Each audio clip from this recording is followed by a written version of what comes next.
looking at what happens when you have relation to S, without worrying about force defects. So of course, if you come in this way, you'll reach singularity, and if most of the singularity doesn't cover you in the end. So the first point is, when is establish constructing the charge as an integral over this particular surface? So the answer is nothing. You get simply apply the same formula. You can define a charge q epsilon h, which is the integral of the future endpoint of the horizon, which represents a horizon charge. Epsilon s integrated at that particular point. If you go back to this picture, that point is going to be the future endpoint of the horizon, which is somewhere around here, so around here, depending on which side you're on.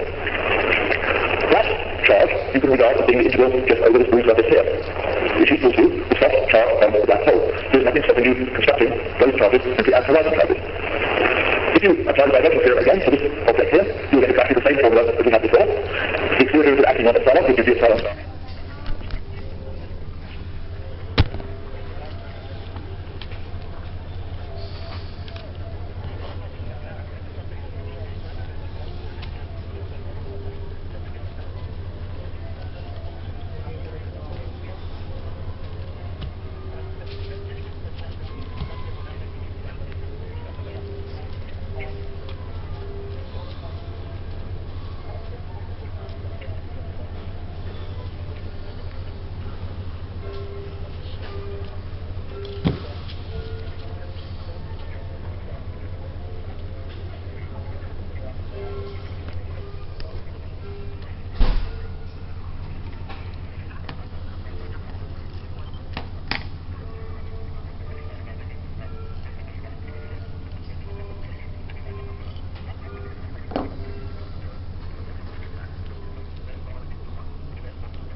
Space where L is equal to 0 for that particular node, and that corresponds to a perturbation of a torsional black hole in the direction of giving you a Wilson black hole. Of course, that was noted classically a long time ago, but the fact that the expectation value of Q is equal to 0 is what tells you, is basically gives you the reason that this phenomenon was not discovered earlier. If the expectation value is 0, you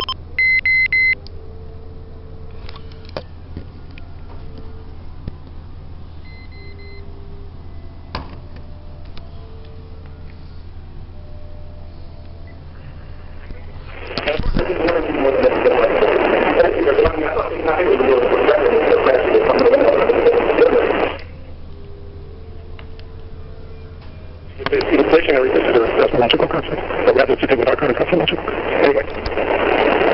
So yeah, other time now.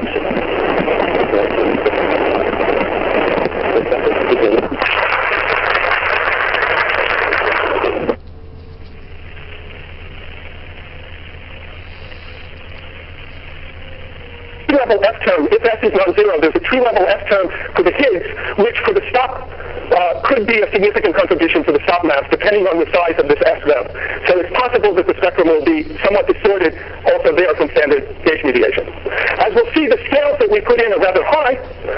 It probably means that most problems with precision electroweak data are avoided in this model. It's really hard to tell because you have a strong coupling problem to solve. But just on the basis of the scales, you might think that's true. I'll make a comment towards the end about the little hierarchy problem that this might cause. Now, I remind you that in my fancy fundamental way of thinking about this model, I want to take MISS to be given by this formula in order to give the formula for the gravitino mass that I like with the lambda to the 1/4 in it. Then we can look at some phenomenological bounds. So you again do the calculation of the right-handed electron mass. This comes from a two-loop diagram with standard model loops plus lots of strong SU5 corrections to that.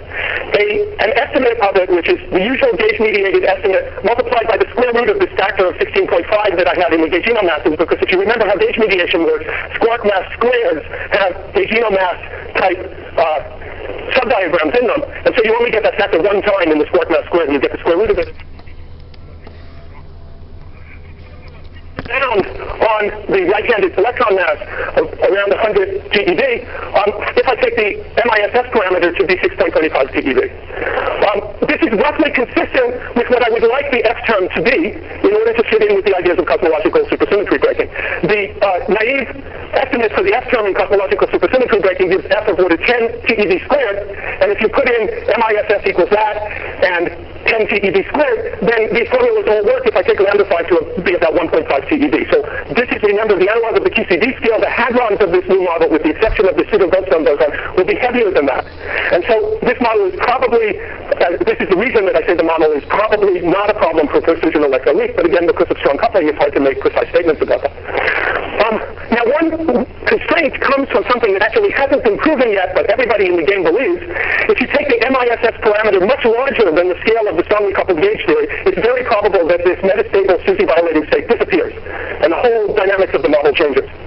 Here, we're in a range. What I need for phenomenology is that ratio is of order 4. That's a ratio that for QCD would still put us in a regime where recoupling methods are not applicable, and so it's at least possible that the metastable state still exists at these values of the parameters. We couldn't take it too much bigger than that. Of course, somebody who doesn't like cosmological SUSY breaking can fix this problem by just dialing lambda 5 up. And so if you take the same model and generate it another way, perhaps in the way that Eva showed us how to do, you wouldn't have this constraint at all. I'm gratified that it roughly satisfies this constraint. As I told you, the SU2 cross U1 breaking scale is roughly given by solving the F-term equation from the supersymmetric limit. That's, of course, not an exact statement. This is just a term in the potential that you want to try to minimize rather than set equal to 0. And this says that for GS of order 1, naively you get the Higgs depth to be of order 1.5 TeV, which is too big by a factor of 6. I'm hoping that that's something that can be explained by the strong coupling dynamics. This is part of what I would consider the little hierarchy problem of this model, and it's ambiguous because I can't do the strong coupling physics. The strong prediction of this model is that tangent zeta equals 1.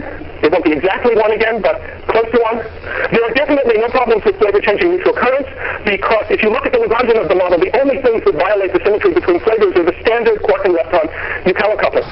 And so this model, at low energy with a high scale for possible irrelevant corrections to it, has no problems with flavor-changing neutral currents. When you go through rotating around the phases, you find that there are 2 additional CP-violating phases in addition to the usual standard model, or rather, really only 1, because one of these can be absorbed into the QCD theta parameter. That means this model has a strong CP problem in general, which it doesn't internally solve, and it has 1 additional CP-violating phase in addition to that. As I said, because of the R symmetry, there's natural proton stability. The question that anybody who proposes a low-energy SUSY-violating model should try to answer: gravitational SUSY-violating models have a nice candidate for dark matter. Do you have a nice candidate for dark matter?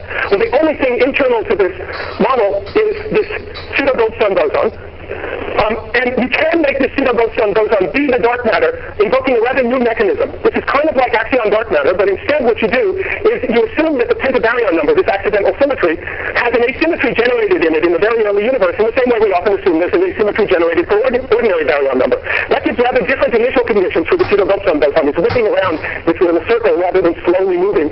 And with the appropriate symmetry-violating operator, we know this is going to be only an accidental symmetry, you then convert that energy into, at a much lower energy scale, you convert it into energy that scales like matter-dominated stuff. And so the model does give a low-energy source of possible matter domination, and by choosing the asymmetry appropriately, you can get that to be the dark matter. And the choice you have to make for the asymmetry is not completely crazy either, especially given affect-guide mechanisms for generating asymmetries. However, there's a coupling between the pentabaryon number current and the ordinary baryon number current that you can just calculate from a QCD box diagram above the scale of this strongly interacting gauge theory. And the coupling is of this order divided by the scale of this, this is a dimension 6 operator. So it's divided by the scale of the strongly interacting gauge theory. And if this has an asymmetry in it, then that acts as a chemical potential for ordinary baryon number. Now, at high enough temperatures, Stellaron processes in the standard model violate baryon number, and if they're in equilibrium and there's a chemical potential, it will generate a baryon asymmetry. So this model automatically generates a baryon asymmetry from its dark matter. I would love to tell you that that fits the data. Okay? However, if I assume that the non-renormalizable operator that breaks this pentabaryon number symmetry has a scale around the unification scale, as I did in my original paper, then it doesn't work. And that was shown recently in a paper with Jeff Jones and Sean Eccles, which we just put out on the web a short while ago. And so the conclusion for that is that if I tune epsilon to be the dark matter, and I assume the non-renormalizable scale of corrections to this Lagrangian is up at the gut scale, then I get too large a baryon asymmetry. We have found no way to get rid of that. Okay? So, ultimate solutions, you could introduce a lower scale for breaking of that baryon number. The scale you need is about 10 to the 6 to 10 to the 8 GeV. You no longer have a prediction for the ratio of dark matter to baryon number, but you can make it work. The thing you have to see, and we haven't worked this out yet, is whether you can protect ordinary baryon number against similar non-renormalizable terms with this scale, and those terms are ruled out by experiment. The other possibility is just to give up the idea that the dark matter resides in this little low-energy module and invoke